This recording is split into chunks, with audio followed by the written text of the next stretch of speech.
And then, but then again, some of the things I thought were species years ago, with the DNA, they're finding out they're natural hybrids from out in the wild.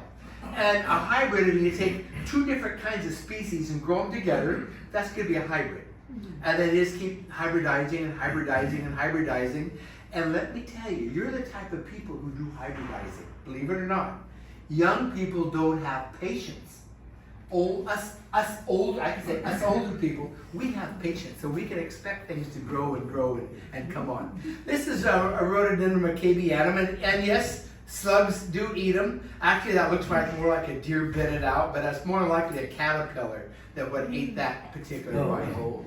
And it's just, and there's, things eat them. Things eat them. Tell me when to go for it. Sure, go for it. This is Rhododendron sinofalconeri. It's a nice yellow. It has weird, I'm not going to say deformed, but it has ripply type leaves, belated. And it's a nice yellow. And I may have died this last summer. We don't have a lot of water on the coast, believe it or not. And I have a well 255 feet deep. I can water for an hour and I have to shut it off. We just don't have the water. 250 feet? 255 feet. Oh, wow. And I'm way below. I mean, I can see the ocean from my property. And you'd think I at least have salt water, but I don't. And we buy drinking water, and the water we have is skanky. It doesn't, it's bad stuff. Turns everything orange. We have no white clothes in our household. We just know not to have white. That's just how we do it. But it's a great sinofalconeri. It's a nice yellow, has a nice tight truss. Okay, go ahead and hit it. Some different species. The one on the left, this is a yakuza back. You guys are going to hear about these. I'm going to call it yak for short. This is one called yakety yak that Gladys Svensson from Eugene hybridized years ago, and she wanted to talk all the time. She talked more than I did. I'd go and I'd just listen to her. I think that's why I learned how to talk so much. But she named it yakety yak, and it's just it's a typical yak. They come out. I'm going to call it apple blossom. They come out pink and fade to white. That's a good description of it. And the one off to the right is another species I've just gotten, and I don't remember what it was, but it does not have endomenum on it that Anne likes, I know. But go ahead. Oh, a Rhododendron williamsianum. At one time, this was known as the most dwarf rhododendron. And it is no longer known as the most dwarf. Those leaves, well, that's my hand there, so you can see the size of those leaves. Maybe an inch and a half around. It has little round leaves. Cute little thing. They cross that with many, many different things. And the first generation, all of his kids come out with rounded leaves.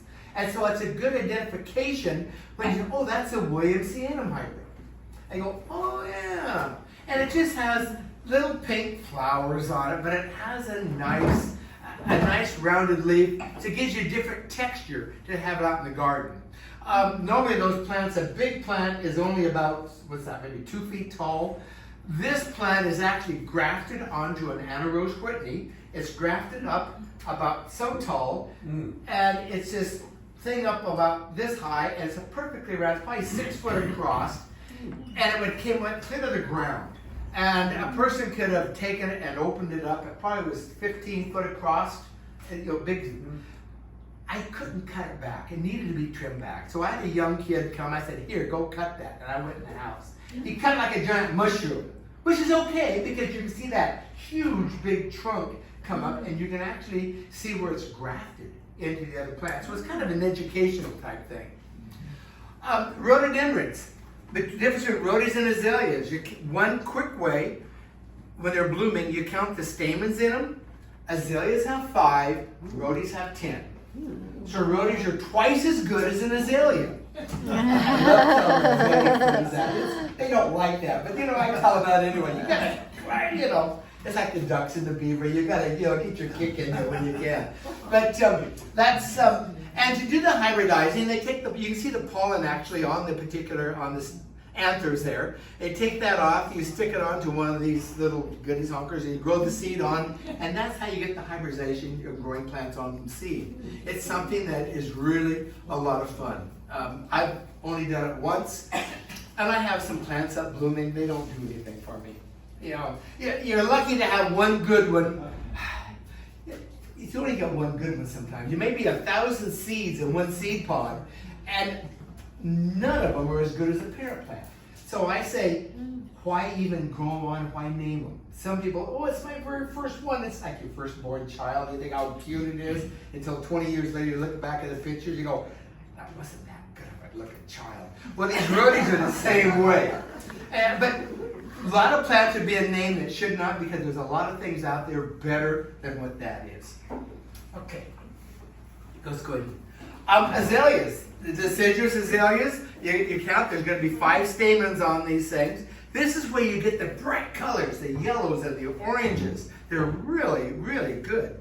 If you ever get a chance to have Mike Stewart come down and talk about the azaleas from the East Coast, he does a great job. And he's up there in Portland, and if you haven't had him come down yet, come down, because he just does a great job. Yeah, we had him before, talked about azaleas. Okay, well he's changed it around again, so it's worth having it again. Sure. It really is. Yeah. I mean, I could watch it, I can listen to it at the same time over and over again, and you hear things different every time because we're in different moods.